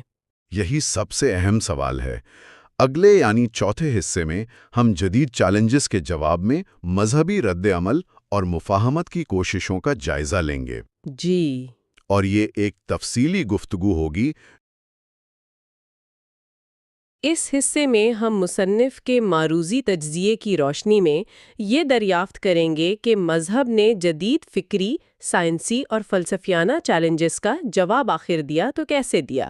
جی، اور یہ گفتگو پچھلے حصے کا آپ کہہ سکتے ہیں کہ ایک براہ راست تسلسل ہے۔ پچھلی بار ہم نے سوالات کی بات کی تھی کہ جدیدیت نے، سائنس نے، فلسفے نے مذہب کے سامنے کیسے کیسے مشکل سوالات کھڑے کیے۔ بالکل۔ آج ہم دیکھیں گے کہ مذہبی فکر نے ان سوالات کا سامنا کیسے کیا، کیا جوابات دیے، اور اس پورے عمل میں خود کو کیسے بدلا۔ صحیح، تو گویا آج کی گفتگو ایک فکری جوابی کارروائی کے بارے میں ہے۔ ہمارے سامنے مصنف کے تجزیے کے 3 بڑے حصے ہیں۔ جی، پہلا ہے religious thought in the modern age, جس میں اس دور کے فکری ماحول کو سمجھا جائے گا۔ دوسرا ہے ری انٹرپریٹیشن آف فیتھ، یعنی ایمان کی نئی تشریح کیسے کی گئی۔ اور تیسرا ٹریڈیشن ورسز ریفارم، جس میں ہم دیکھیں گے کہ خود مذہبی روایت کے اندر اس جواب پہ کیا بحث ہوئی۔ اور یہ سمجھنا بہت ضروری ہے کہ مصنف کے مطابق یہ کوئی ایک مونولیتھک یعنی یکساں جواب نہیں تھا۔ ایسا نہیں تھا کہ تمام مذہبی مفکرین نے ایک ہی موقف اپنا لیا۔ اچھا، بلکہ یہ ایک زندہ اور متحرک بحث تھی جس میں بہت سے مختلف فکری دھارے موجود تھے جو اپنے اپنے طریقے سے جدیدیت کا سامنا کر رہے تھے۔ چلیں پھر اسی فکری میدان سے شروع کرتے ہیں، religious thought in the modern age. پچھلی بار ہم نے آگسٹ کامٹ کے 3 مراحل اور لاجیکل پوزیٹیوزم جیسے تصورات کا ذکر کیا تھا۔ سامعین کے لیے تھوڑا آسان زبان میں سمجھا دیں کہ اصل چیلنج تھا کیا۔ ضرور۔ دیکھیں، اسے بہت آسان الفاظ میں یوں سمجھیں کہ جدید دور کا سب سے بڑا چیلنج ایک سادہ سی سوچ تھی۔ کیا؟ وہ سوچ یہ تھی کہ اگر میں کسی چیز کو دیکھ، چھو یا ناپ نہیں سکتا تو وہ سچ نہیں ہے۔ کامٹ کا سائل تھا کہ انسانی سوچ 3 مرحلوں سے گزری ہے۔ پہلے ہم ہر چیز کی وضاحت خدا یا دیوتاؤں سے کرتے تھے، یہ تھا مذہبی دور۔ ٹھیک ہے۔ پھر ہم نے فلسفے اور تجریدی خیالات سے وضاحتیں دیں، یہ تھا مابعد الطبیعاتی دور۔ اور اب آخرکار ہم مثبت یعنی سائنسی دور میں ہیں، جہاں صرف ٹھوس ثبوت مانے جاتے ہیں۔ اور لاجیکل پازیٹیوزم یعنی منطقی اثباتیت نے اس سوچ کو اور بھی کہہ لیں کہ سخت کر دیا؟ بالکل، منطقی اثباتیت نے تو یہ کہہ دیا کہ اگر کسی بات کو سائنسی یا منطقی طور پر ثابت نہ کیا جا سکے تو وہ بات بے معنی ہے۔ یعنی خدا، روح، آخرت، یہ سب باتیں اس لیے غلط نہیں کہ ان کے خلاف کوئی ثبوت ہے، اچھا۔ بلکہ اس لیے بے معنی ہے کیونکہ انہیں لیبارٹری میں ٹیسٹ ہی نہیں کیا جا سکتا۔ یہ مذہب کی بنیاد پر ایک بہت گہرا حملہ تھا، کیونکہ یہ کہہ رہا تھا کہ آپ کے سوالات ہی غلط ہیں۔ اور صرف فلسفہ ہی نہیں، نفسیات اور سماجی علوم کی طرف سے بھی حملے ہو رہے تھے۔ فرائڈ کہہ رہے تھے کہ خدا کا تصور محض ایک نفسیاتی ضرورت ہے، ایک فادر کمپلیکس ہے۔ جی، مارکسزم کہہ رہا تھا کہ مذہب غریبوں کو بہلانے اور امیروں کے مفادات کی حفاظت کا ایک ذریعہ ہے۔ ہاں، ان سب کا ملا جلا اثر کیا ہوا؟ ان سب کا ملا جلا اثر یہ ہوا کہ مذہب کو ایک ایسے کونے میں دھکیل دیا گیا جہاں وہ غیر عقلی، غیر سائنسی اور معاشرتی طور پر ایک پسماندہ چیز نظر آنے لگا۔ اب مذہبی فکر کے پاس 2 ہی راستے تھے، یا تو وہ ان تمام چیلنجز کو نظر انداز کر کے اپنی روایتی خول میں بند ہو جائے، یا پھر جدید علم کی زبان اور اس کے طریقوں کو استعمال کرتے ہوئے اپنی سچائی کو ایک نئے انداز میں پیش کرے۔ اور مصنف کے مطابق سنجیدہ مذہبی فکر نے دوسرا راستہ چنا۔ بالکل، دوسرا راستہ چنا۔ یہیں سے ہماری گفتگو کا دوسرا حصہ ری انٹرپریٹیشن آف فیتھ شروع ہوتا ہے۔ تو مذہبی فکر کی پہلی جوابی حکمت عملی کیا تھی؟ پہلی اور سب سے دلچسپ حکمت عملی سائنس کو رد کرنا نہیں، بلکہ سائنس کی حدود کو واضح کرنا تھا۔ اچھا، یہ تو بہت دلچسپ ہے۔ جی، مصنف تبصرہ کے باب میں ایک بہت اہم جملہ نقل کرتے ہیں، nature is a fact not an explanation. یعنی فطرت ایک حقیقت ہے، کوئی وضاحت نہیں۔ بالکل، سائنس ہمیں بتاتی ہے کہ کیا ہو رہا ہے، لیکن یہ نہیں بتاتی کہ کیوں ہو رہا ہے۔ یہ ایک بہت بنیادی نقطہ تھا۔ ایک منٹ، تو یہ کہنا کہ سائنس کیوں کا جواب نہیں دیتی، کیا یہ ایک طرح سے میدان چھوڑنا نہیں ہے؟ مطلب کیا کوئی نقاد یہ نہیں کہہ سکتا کہ مذہب ان سوالوں پر قبضہ کر رہا ہے جنہیں سائنس نے ابھی حل نہیں کیا، جسے گاڈ آف دا گیپس بھی کہا جاتا ہے؟ یہ ایک بہترین سوال ہے، اور مصنف کا جواب یہ ہوگا کہ یہ گیپس یعنی خلا کا معاملہ نہیں بلکہ دائرہ کار کا معاملہ ہے۔ وہ اس کی وضاحت کے لیے صفحہ 17 پر انڈے سے چوزے کے نکلنے کی ایک شاندار مثال دیتے ہیں۔ اچھا۔ سائنس ہمیں ایک ایک تفصیل بتا سکتی ہے کہ 21 دن کے دوران انڈے کے اندر کون کون سے کیمیائی اور حیاتیاتی عمل ہوتے ہیں، درجہ حرارت کیسے کام کرتا ہے، خلیے کیسے تقسیم ہوتے ہیں، اور آخر میں ایک زندہ چوزا باہر آ جاتا ہے۔ ٹھیک ہے، یہ سب کیا اور کیسے کا جواب ہے۔ جی، لیکن سائنس اس سوال کا جواب نہیں دے سکتی کہ انڈے کے اندر زندگی کا یہ ناقابل یقین حد تک پیچیدہ اور منظم نظام، یہ بلو پرنٹ کس نے رکھا اور کیوں رکھا؟ یہ سوال سائنس کے دائرے سے باہر ہے، یہ مطلب اور مقصد کا سوال ہے۔ تو یہ خلا کو پر کرنا نہیں، بلکہ یہ تسلیم کرنا ہے کہ علم کی مختلف سطحیں اور مختلف دائرۂ کار ہیں۔ یہ تو ہوئی سائنس کی حدود متعین کرنے کی بات۔ یہ ایک طرح سے دفاعی حکمت عملی لگتی ہے۔ کیا مذہبی فکر نے کوئی جارحانہ حکمت عملی بھی اپنائی، یعنی خود سائنس کے میدان سے اپنے دلائل کے لیے مواد اکٹھا کیا؟ بالکل، اور مصنف کے تجزیے کا سب سے دلچسپ حصہ یہی ہے۔ مذہبی مفکرین نے کہا، ٹھیک ہے، آپ مشاہدے اور ثبوت کی بات کرتے ہیں، تو آئیے کائنات کا مشاہدہ کرتے ہیں۔ اچھا۔ مثال کے طور پر 20ویں صدی کی سب سے بڑی دریافتوں میں سے ایک یہ تھی کہ کائنات پھیل رہی ہے۔ مصنف صفحہ 18 پر the evidence of God in an expanding universe کا حوالہ دیتے ہیں۔ یعنی پھیلتی ہوئی کائنات؟ جی، اگر کائنات مسلسل پھیل رہی ہے تو اس کا مطلب ہے کہ ماضی میں یہ چھوٹی اور ایک نقطے پر مرکوز تھی، یعنی اس کا ایک آغاز تھا جسے ہم بگ بینگ کہتے ہیں۔ اور اگر کائنات کا ایک آغاز تھا تو منطقی طور پر اس کا کوئی آغاز کرنے والا بھی ہونا چاہیے۔ یعنی بگ بینگ کا نظریہ، جسے کچھ لوگ مذہب کے خلاف سمجھتے تھے، اسے ہی خدا کے وجود کی دلیل بنا دیا گیا۔ یہ تو کائناتی یعنی کاسمک لیول کی بات ہوئی۔ کیا انسانی وجود یا حیاتیات سے بھی کوئی ایسی ہی مثال ہے؟ جی، مصنف صفحہ 19 پر ایک ڈاکٹر سے اپنی گفتگو کا ذکر کرتے ہیں۔ وہ ڈاکٹر سے خون کے سرخ ذرات یعنی ہیموگلوبن کی ساخت کے بارے میں پوچھتے ہیں۔ ڈاکٹر انہیں بتاتے ہیں کہ یہ ننھے سے ذرات کس طرح ایک پیچیدہ نظام کے تحت پھیپھڑوں سے آکسیجن اٹھاتے ہیں اور اسے جسم کے اربوں خلیوں تک پہنچاتے ہیں۔ صحیح۔ مصنف اس ڈیزائن کی ذہانت پر حیران ہوتے ہیں تو ڈاکٹر کندھے اچکا کر کہتے ہیں کہ یہ تو بس قدرت کا قانون ہے۔ مصنف کا نقطہ یہ ہے کہ اس پیچیدگی، اس ذہانت، اس ڈیزائن کو محض ایک بے مقصد قانون یا اتفاق کہہ دینا کافی نہیں۔ یہ کسی ذہین ڈیزائنر کی طرف اشارہ کرتا ہے۔ بالکل۔ جب میں یہ سنتی ہوں تو میرے ذہن میں فوراً یہ سوال آتا ہے کہ کیا سبھی مذہبی مفکرین اس نئی تشریح پر متفق تھے؟ کیا کوئی روایتی طبقہ ایسا نہیں تھا جو کہتا ہو کہ ہمیں سائنس سے بات کرنے کی یا بگ بینگ اور ہیموگلوبن کی مثالیں دینے کی ضرورت ہی نہیں، ہمارے پاس اپنی روایتی دلیلیں کافی ہیں؟ آپ نے بالکل صحیح نبض پر ہاتھ رکھا ہے۔ یہیں سے ٹریڈیشن ورسز ریفارم کی بحث شروع ہوتی ہے، جو کوئی الگ تھلگ موضوع نہیں بلکہ اس پورے فکری عمل کے ساتھ ساتھ چل رہی تھی۔ اچھا۔ ایک طرف جامد روایتی سوچ یا ریجڈ ٹریڈیشنلزم تھی، جس کا ماننا تھا کہ جدید علم ایک فتنہ ہے اور اس سے مقابلہ کرنا اپنی شکست تسلیم کرنے کے مترادف ہے۔ وہ صرف پرانی باتوں کو دہرانا چاہتے تھے۔ جی، وہ صرف پرانے کلاسیکی دلائل کو ہی دہرانا چاہتے تھے، چاہے جدید ذہن انہیں سمجھ پائے یا نہیں۔ اور دوسری طرف وہ لوگ تھے جن کی بات ہم کر رہے؟ جی، دوسری طرف تھی موافقت پذیر مذہبی سوچ، یعنی ایڈیپٹیو ریلیجس تھنکنگ۔ یہ وہ لوگ تھے جو مصنف خود بھی جن کی نمائندگی کرتے ہیں۔ ان کا موقف تھا کہ سچائی کو کسی بھی زبان میں بیان کیا جا سکتا ہے۔ صحیح۔ اگر آج کی دنیا سائنس اور عقل کی زبان سمجھتی ہے تو ہمیں مذہبی سچائیوں کو اسی زبان میں پیش کرنا ہوگا۔ وہ تصادم کے بجائے مکالمے پر یقین رکھتے تھے۔ ان کے نزدیک یہ ایمان کی کمزوری نہیں بلکہ اس کے آفاقی ہونے کی دلیل تھی۔ تو استدلال کے طریقہ کار پر واپس آتے ہیں۔ جدیدیت کا سب سے بڑا اعتراض تو یہی تھا کہ مذہب کا طریقہ کار یعنی ایمان سائنس کے طریقہ کار یعنی ثبوت کے بالکل الٹ ہے۔ اس الزام کا کیا جواب دیا گیا؟ دیکھیں، اس کا جواب بہت گہرا تھا۔ مصنف استدلال کا طریقہ کے باب میں واضح کرتے ہیں کہ یہ ایمان بامقابلہ ثبوت کی تقسیم ہی گمراہ کن ہے۔ وہ کہتے ہیں کہ سائنس بھی محض مشاہدات کا مجموعہ نہیں۔ سائنسدان ان مشاہدات سے نتائج اخذ کرتے ہیں، قوانین بناتے ہیں۔ اس عمل کو استنتاج یا انفرنس کہتے ہیں، جیسے ہم دھواں دیکھ کر آگ کے وجود کا نتیجہ نکالتے ہیں، حالانکہ ہم نے آگ کو دیکھا نہیں ہوتا۔ اچھا، ایک عقلی چھلان؟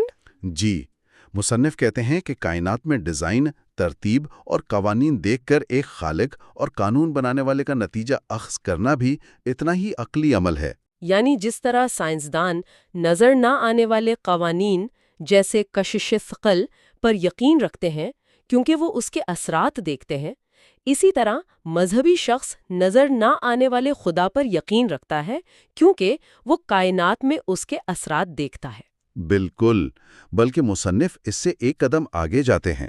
وہ صفحہ 47 پر مشہور سائنسدان سر آرتھر ایڈنگٹن کا حوالہ دیتے ہوئے بتاتے ہیں کہ سائنس بھی ایک قسم کے ایمان بالغیب پر قائم ہے۔ سائنس بھی؟ وہ کیسے؟ ایک سائنسدان جب کوئی مفروضہ یا ہائپوتھیسس بناتا ہے تو وہ اس وقت ثابت شدہ نہیں ہوتا، لیکن سائنسدان اس پر ایمان لا کر سالوں کام کرتا ہے، تجربات کرتا ہے، اس امید پر کہ ایک دن وہ اسے ثابت کر دے گا اور حقائق کی تصدیق کی جاتی ہے۔ تو ایمان اور عقل ایک دوسرے کی ضد نہیں بلکہ انسانی فہم کے دو پہلو ہیں۔ یہ میرے لیے ایک بالکل نیا زاویہ ہے۔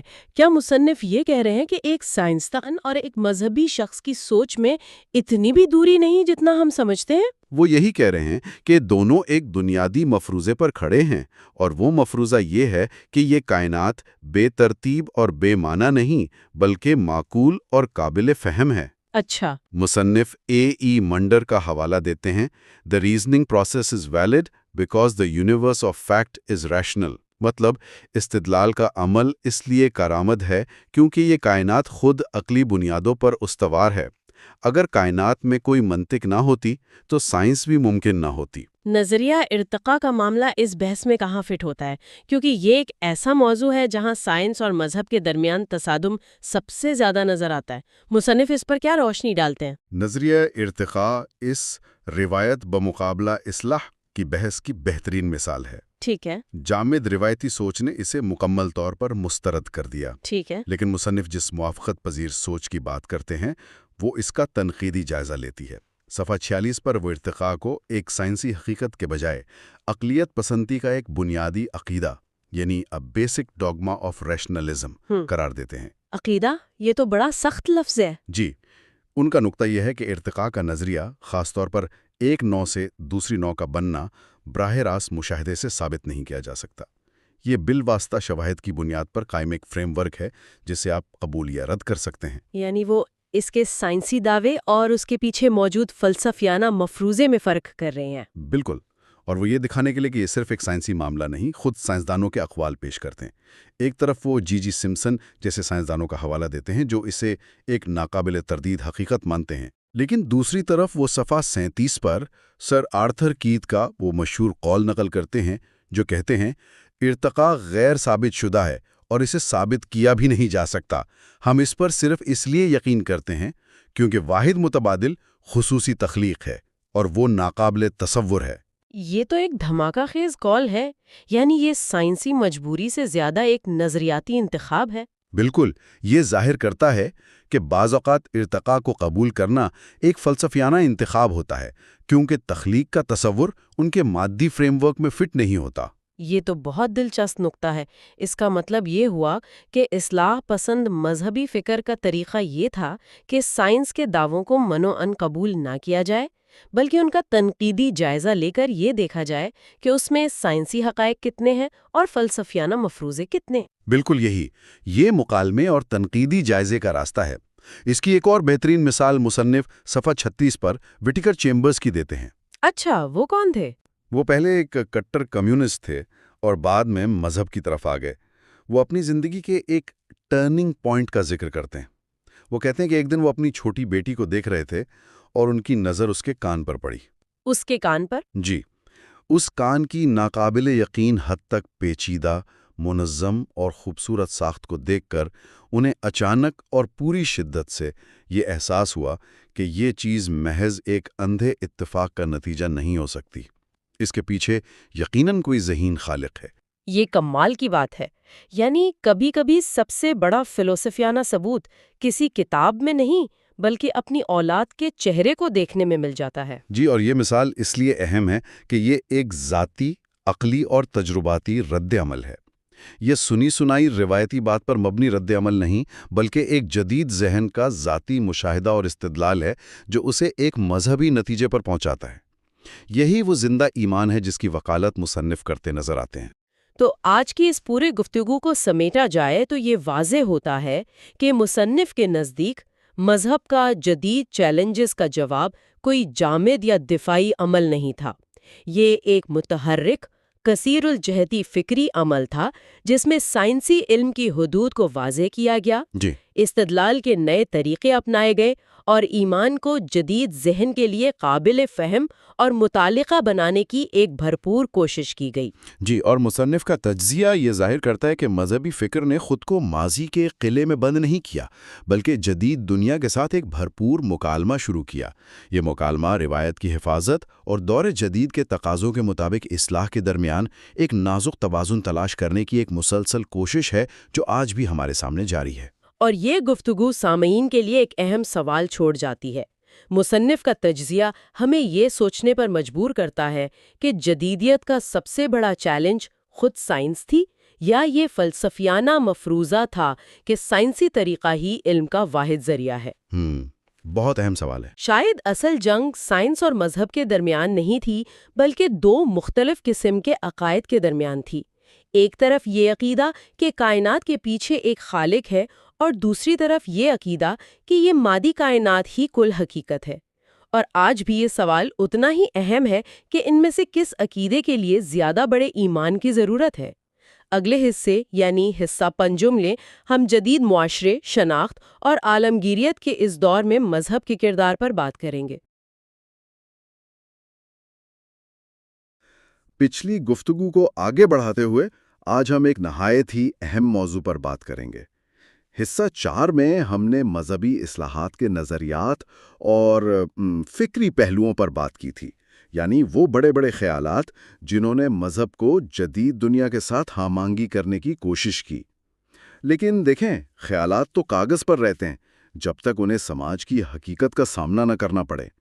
تو آج کے اس حصے میں ہم یہ دیکھیں گے کہ جدید سماجی ڈھانچے اور عالمگیریت نے انفرادی اور اجتماعی شناخت میں مذہب کے کردار کو کس طرح نئی شکل دی ہے۔ ہم مصنف کی کتاب کے تجزیے میں مزید گہرائی میں اتر رہے ہیں اور یہ سمجھنے کی کوشش کر رہے ہیں کہ وہ جدید دنیا کے سماجی اور فکری چیلنجز کا سامنا کیسے کرتے ہیں۔ یہ ایک طرح سے نظریے کو عمل کی کسوٹی پر رکھنا جیسا ہے۔ بالکل، اور یہ ایک بہت دلچسپ سفر ہے کیونکہ یہاں مصنف ہمیں تجریدی خیالات سے نکال کر حقیقی دنیا کی پیچیدگیوں میں لے جاتے ہیں۔ آج کی ہماری گفتگو 3 بنیادی موضوعات کے گرد گھومے گی۔ یہ دراصل کتاب کے اگلے 3 اہم ابواب کا خلاصہ ہیں۔ وہ ابواب ہیں ریلیجن اینڈ ماڈرن آئیڈینٹی، ٹھیک ہے، گلوبلائزیشن اینڈ فیتھ اور religion in the public sphere. یہاں یہ واضح کرنا بہت ضروری ہے کہ مصنف ان تبدیلیوں کا تجزیہ ایک مبصر کے طور پر کرتے ہیں۔ وہ کسی ایک نظریے کی حمایت نہیں کرتے، بلکہ صرف یہ نقشہ کھینچتے ہیں کہ جدید دنیا میں مذہب کس طرح کام کر رہا ہے۔ ہمارا مقصد بھی صرف اسی غیر جانبدارانہ تجزیے کو سامعین تک پہنچانا ہے۔ ٹھیک ہے، تو آئیے اس نقشے کے پہلے حصے کو دیکھتے ہیں۔ ہمارا پہلا موضوع ہے ریلیجن اینڈ ماڈرن آئیڈینٹی۔ یہ ایک بہت بڑا سوال ہے۔ آج کی دنیا میں جہاں انفرادیت یعنی انڈیویجولزم پر اتنا زور ہے، جہاں ہر شخص اپنی الگ پہچان بنانا چاہتا ہے، وہاں مذہب کسی کی ذاتی شناخت میں کیا کردار ادا کرتا ہے؟ پہلے تو شناخت خاندان، قبیلے یا گاؤں سے جڑی ہوتی تھی۔ آج معاملہ بہت مختلف ہے۔ جی، مصنف کے مطابق یہ جدید دور کی سب سے بنیادی تبدیلیوں میں سے ایک ہے۔ وہ کہتی ہیں کہ ماضی میں مذہب ایک ایسی چیز تھی جو انسان کو وراثت میں ملتی تھی۔ صحیح، آپ جس خاندان یا معاشرے میں پیدا ہوتے تھے، اس کا مذہب خود بخود آپ کا مذہب بن جاتا تھا۔ یہ ایک سماجی حقیقت تھی، کوئی ذاتی انتخاب نہیں۔ مطلب آپ اس پر سوال نہیں اٹھاتے تھے؟ بالکل، لیکن آج خاص طور پر جہاں جدید تعلیم اور شہری زندگی کا اثر ہے، مذہب ایک چوائس یا انتخاب کا معاملہ بن گیا ہے۔ یہ اب کوئی ایسی قمیض نہیں جو آپ کو پیدائش پر پہنا دی جائے، بلکہ ایک ایسا لباس ہے جس سے آپ سوچ سمجھ کر اپنی شخصیت کے مطابق منتخب کرتے ہیں۔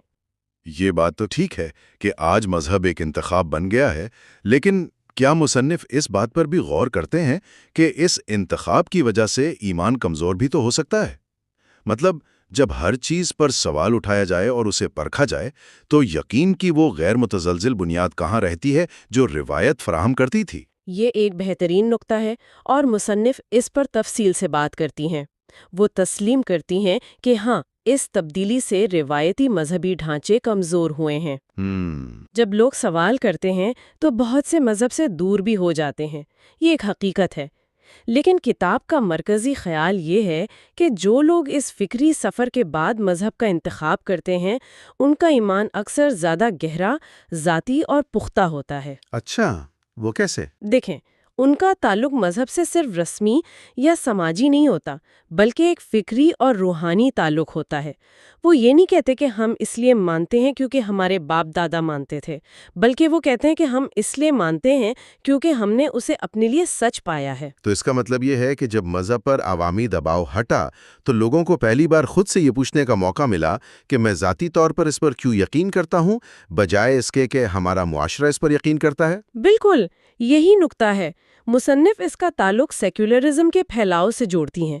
جب ریاست اور سماج نے مذہب کو عوامی دائرے سے نکال کر فرد کا ذاتی معاملہ قرار دیا تو اس نے فرد کو یہ آزادی دی کہ وہ اپنے عقائد کو خود دریافت کرے۔ لیکن اس سے ایک نیا چیلنج بھی تو پیدا ہوا ہوگا۔ جی، اور وہ بہت بڑا چیلنج ہے۔ اب انسان کو اپنی مذہبی شناخت کو اپنی پیشے ورانہ، سماجی اور ذاتی زندگی کے دوسرے پہلوؤں کے ساتھ ہم آہنگ کرنا پڑتا ہے۔ مثال کے طور پر ایک سائنسدان یہ سوچتا ہے کہ وہ اپنی سائنسی سوچ اور مذہبی عقیدے میں توازن کیسے پیدا کرے۔ صحیح۔ ایک بزنس مین سوچتا ہے کہ وہ اپنے کاروباری اصولوں کو اپنے مذہبی اخلاقیات سے کیسے جوڑے۔ یہ وہ کشمکش ہے جو جدید مذہبی شناخت کی پہچان ہے۔ یہ تو واقعی ایک گہری تبدیلی ہے، یعنی شناخت اب کوئی ٹھوس طے شدہ چیز نہیں، بلکہ ایک مسلسل سفر ہے جس میں انسان اپنے عقائد اور دنیا کے بارے میں اپنی سمجھ کو جوڑتا اور توڑتا رہتا ہے۔ اچھا، یہاں سے آگے بڑھتے ہیں۔ جب ایک فرد کی شناخت اتنی پیچیدہ ہو رہی ہے تو کیا ہوتا ہے جب اربوں ایسے افراد ایک دوسرے سے ملتے ہیں؟ یہ ہمیں ہمارے دوسرے موضوع کی طرف لاتا ہے، گلوبلائزیشن اینڈ فیتھ۔ عالمگیریت نے دنیا کو ایک گلوبل ولیج بنا دیا ہے، اس کا عقیدے پر کیا اثر پڑا ہے؟ عالمگیریت کا اثر ایک دو دھاری تلوار کی طرح ہے۔ مصنف اسے ایک بہت بڑے تضاد کے طور پر پیش کرتی ہیں۔ اچھا۔ ایک طرف اس نے مذاہب کے درمیان مکالمے اور افہام و تفہیم کے ایسے دروازے کھولے ہیں جو تاریخ میں پہلے کبھی نہیں کھلے تھے۔ یعنی معلومات تک رسائی آسان ہو گئی ہے؟ بہت زیادہ آسان۔ آج آپ انٹرنیٹ پر بیٹھ کر بدھ مت کے کسی راہب کا لیکچر سن سکتے ہیں، عیسائیت کے کسی عالم سے بات کر سکتے ہیں، یا اسلام کی تاریخ پر لکھی گئی ہزاروں کتابیں پڑھ سکتے ہیں۔ معلومات کا یہ بخاؤ مختلف مذاہب کے پیروکاروں کو ایک دوسرے کے قریب لایا ہے اور بہت سی غلط فہمیاں بھی دور ہوئی ہیں۔ لیکن قربت ہمیشہ محبت کو جنم نہیں دیتی۔ بعض اوقات جب لوگ ایک دوسرے کے بہت قریب آتے ہیں تو اختلافات اور بھی واضح ہو کر سامنے آ جاتے ہیں۔ کیا مصنف اس کے نیگیٹو پہلو پر بھی روشنی ڈالتے ہیں؟ جی، اور یہی مصنف کے تجزیے کا سب سے اہم حصہ ہے۔ وہ کہتی ہیں کہ عالمگیریت نے جہاں ایک طرف مکالمے کو فروغ دیا، وہیں دوسری طرف اس نے تصادم اور بنیاد پرستی یعنی فنڈامنٹلزم کو بھی ہوا دی ہے۔ اچھا، وہ کس طرح؟ دیکھیں، جب ایک چھوٹے سے گاؤں کا آدمی دیکھتا ہے کہ اس کے ٹی وی پر ایک بالکل مختلف ثقافت، زبان اور عقیدہ دکھایا جا رہا ہے تو اسے اپنی شناخت اور طرز زندگی خطرے میں محسوس ہوتی ہے۔ ایک طرح کا ثقافتی حملہ محسوس ہوتا ہے۔ بالکل۔ اس کے رد عمل میں وہ اپنے عقائد اور روایات سے اور بھی سختی سے چمٹ جاتا ہے۔ یہ ایک دفاعی رد عمل ہے۔ مصنفیں اسے شناخت کی سیاست یعنی آئیڈینٹی پولیٹکس کا حصہ قرار دیتی ہیں، جہاں مذہبی گروہ اپنی انفرادیت کو بچانے کے لیے بیرونی اثرات کے خلاف مزاحمت کرتے ہیں۔ تو عالمگیریت ایک ہی وقت میں ہمیں ایک دوسرے کو سمجھنے میں مدد بھی دے رہی ہے اور ایک دوسرے سے خوفزدہ بھی کر رہی ہے۔ یہ تو ایک بہت بڑا تضاد ہے۔ کیا اس کی کوئی تیسری شکل بھی ہے یا صرف یہی دو انتہائیں ہیں؟ ہاں، اور وہ بہت دلچسپ ہے۔ مصنف ایک تیسرے رجحان کی طرف اشارہ کرتی ہیں جسے وہ عالمی مذہبی بھائی چارہ یعنی گلوبل ریلیجس فریٹرنیٹی کہتی ہیں۔ یہ کیا ہے؟ یہ بنیاد پرستی کے بالکل برعکس ہے۔ اس میں لوگ اپنی مذہبی شناختوں سے بالاتر ہو کر مشترکہ انسانی مقاصد کے لیے اکٹھے ہوتے ہیں۔ مصنف ایک بہت ہی دلچسپ مثال دیتی ہیں کہ کیسے ماحولیاتی تبدیلی جیسے عالمی مسئلے پر کام کرنے والے سائنسدانوں اور مختلف مذاہب عیسائی، مسلمان، یہودی، بدھ کے رہنماؤں نے مل کر ایک اتحاد بنایا۔ واہ! یہاں مذہب اختلافات کو بھلا کر ایک مشترکہ انسانی مقصد کے لیے اکٹھا ہو رہا ہے، جو عالمگیریت کا ایک غیر متوقع لیکن مثبت نتیجہ ہے۔ تو ایک ہی وقت میں مذہب تقسیم بھی کر رہا ہے اور جوڑ بھی رہا ہے۔ واہ، یہ واقعی ایک پیچیدہ تصویر ہے۔ تو عالمگیریت ایک ہی وقت میں لوگوں کو اپنے عقائد میں زیادہ کٹر یعنی ڈاکٹرینر بھی بنا رہی ہے اور دوسری طرف انسانیت کی بنیاد پر جوڑ بھی رہی ہے۔ یہ جو کھینچا تانی ہے یہ ذاتی زندگی تک محدود نہیں رہ سکتی، یہ لازمی طور پر عوامی میدان میں بھی نظر آئے گی، جو ہمیں ہمارے آخری اور شاید سب سے اہم موضوع religion in the public sphere کی طرف لے جاتی ہے۔ ایک زمانے میں خاص طور پر مغرب میں یہ سوچا جاتا تھا کہ جدیدیت اور ترقی کے ساتھ مذہب ذاتی زندگی تک محدود ہو جائے گا، لیکن آج تو ہم اسے ہر جگہ دیکھ رہے ہیں، سیاست میں، میڈیا پر، عوامی بحثوں میں۔ مصنف اس تبدیلی کو کیسے بیان کرتی ہیں؟ مصنف اس پرانے نظریے کو، جسے سیکولرائزیشن تھیسس کہا جاتا ہے، مکمل طور پر مسترد کرتی ہیں۔ اچھا، یعنی یہ خیال کہ مذہب ختم ہو جائے گا؟ جی، ان کا کہنا ہے کہ یہ پیشگوئی کہ مذہب ختم ہو جائے گا یا کم از کم غیر اہم ہو جائے گا غلط ثابت ہوئی ہے۔ حقیقت اس کے بالکل برعکس ہے۔ دنیا کے بیشتر حصوں میں مذہب عوامی دائرے میں پہلے سے کہیں زیادہ طاقت کے ساتھ واپس آیا ہے۔ اس کی کوئی مثال؟ اس کی سب سے بڑی مثال سیاست ہے۔ کتاب میں امریکہ میں ایونجیلیکل ووٹ کی مثال دی گئی ہے، یا بھارت اور مشرق وسطیٰ میں سیاسی گفتگو میں مذہب کے بڑھتے ہوئے استعمال کی طرف اشارہ کیا گیا ہے۔ اس سے یہ ظاہر ہوتا ہے کہ کیسے سیکولر سمجھے جانے والے نظاموں میں بھی مذہب ایک فیصلہ کن سیاسی قوت بن چکا ہے۔ صحیح۔ سیاسی جماعتیں عوامی حمایت حاصل کرنے کے لیے مذہبی نعروں، علامتوں اور نظریات کا سہارا لیتی ہیں۔ اور میڈیا کا اس میں کیا کردار ہے؟ کیونکہ جو کچھ بھی سیاست میں ہوتا ہے، میڈیا اسے 1000 گنا بڑھا کر ہم تک پہنچاتا ہے۔ مصنف کے مطابق میڈیا نے اس عمل میں آگ پر تیل کا کام کیا ہے۔ ایک طرف تو میڈیا نے مذہبی تعلیمات اور شخصیات کو ایک عالمی پلیٹ فارم فراہم کیا ہے۔ آج ایک مذہبی رہنما کا پیغام سیکنڈوں میں کروڑوں لوگوں تک پہنچ جاتا ہے۔ لیکن اس کا دوسرا پہلو بھی ہوگا۔ جی، اور وہ زیادہ طاقتور ہے۔ وہ یہ ہے کہ میڈیا سنسنی خیزی کو پسند کرتا ہے۔ وہ اکثر مذہبی گروہوں کے درمیان اختلافات اور تنازعات کو بڑھا چڑھا کر پیش کرتا ہے۔ انتہا پسند آوازوں کو غیر معمولی کوریج دی جاتی ہے کیونکہ اس سے ریٹنگز بڑھتی ہیں۔ صحیح بات ہے۔ اس سے معاشرے میں پولرائزیشن یا تقسیم مزید گہری ہوتی ہے۔ تو میڈیا نے مذہب کو عوامی دائرے میں لانے اور اسے متنازع بنانے دونوں میں کلیدی کردار ادا کیا ہے۔ تو مصنف کا بنیادی نقطہ یہ ہے کہ مذہب اب صرف عبادت گاہوں یا ذاتی عقیدے کا معاملہ نہیں رہا۔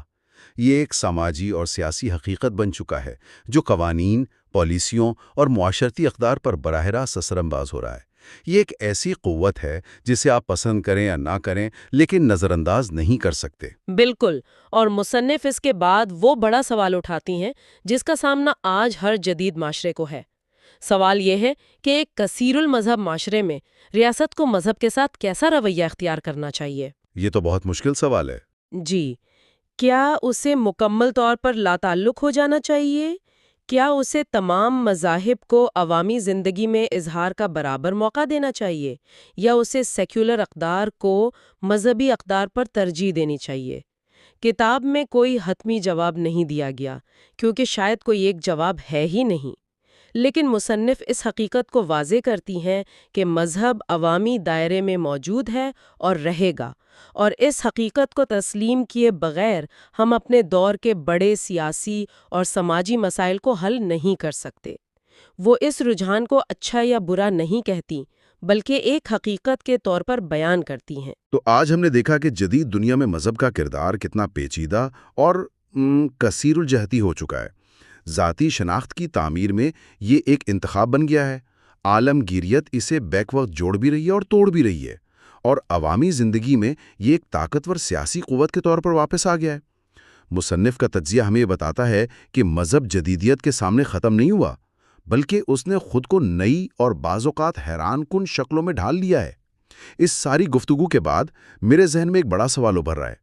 مستقبل میں مذہب کا انسانی معاشرے میں کیا مقام ہوگا؟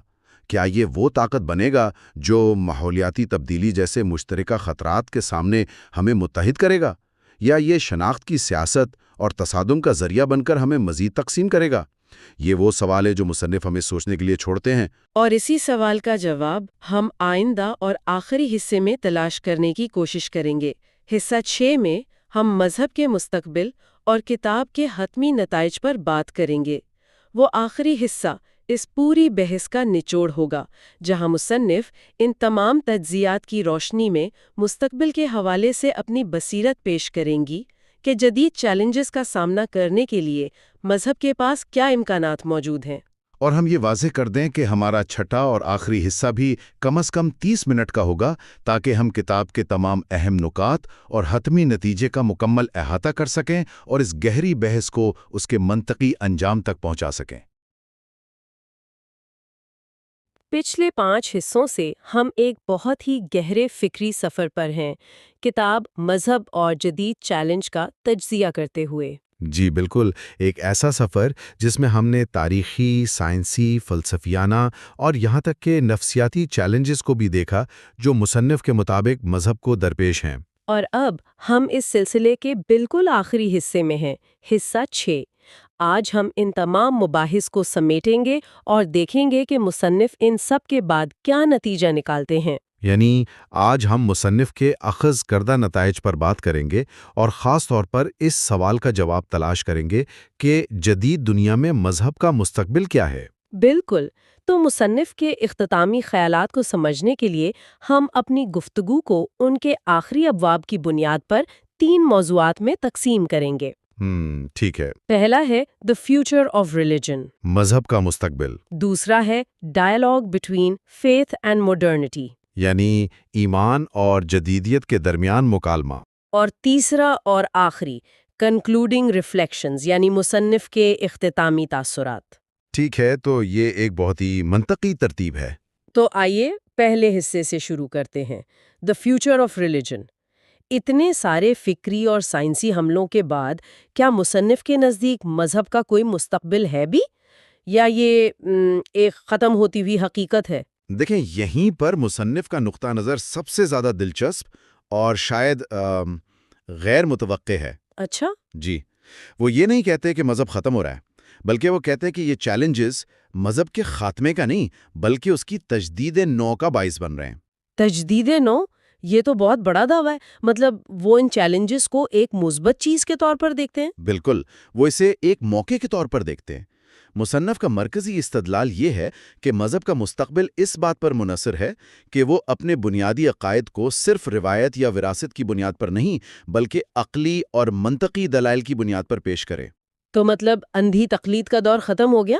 ان کے مطابق جی ہم وہ ایک بہت اہم تفریق کرتے ہیں۔ وہ کہتے ہیں کہ سائنس کائنات کے کیسے یعنی ہاؤ کا جواب دیتی ہے، سیارے کیسے گھومتے ہیں، زندگی کیسے وجود میں آئی، یہ سب ٹھیک ہے، لیکن سائنس اس سوال پر بالکل خاموش ہے کہ یہ سب کیوں ہیں، وائی، اس پوری کائنات کا مقصد کیا ہے، ہماری زندگی کا مفہوم کیا ہے۔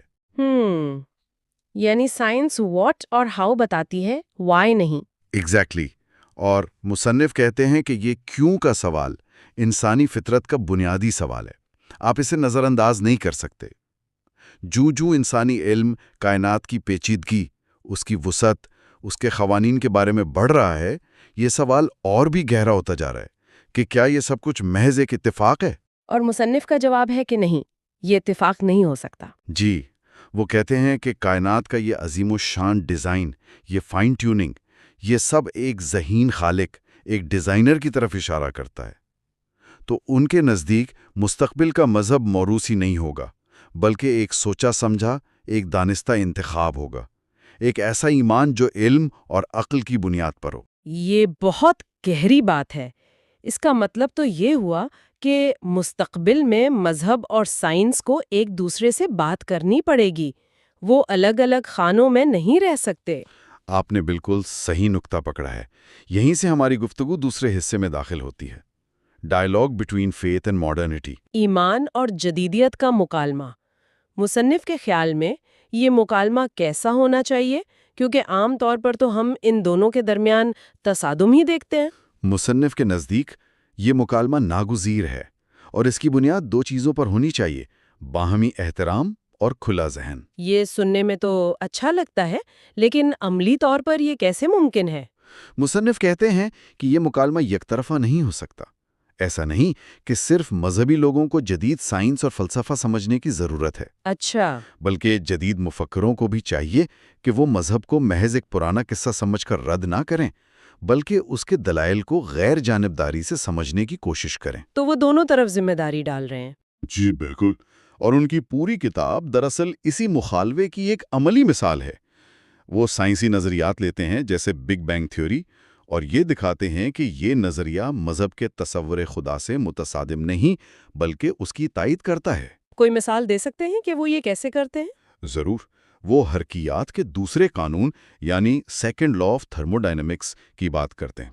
یہ ایک بنیادی سائنسی قانون ہے۔ جی، جو کہتا ہے کہ کائنات میں بے ترتیبی یا انٹروپی وقت کے ساتھ بڑھ رہی ہے۔ بالکل، سادہ لفظوں میں کائنات کی قابل استعمال توانائی مسلسل کم ہو رہی ہے، کائنات ٹھنڈی پڑ رہی ہے۔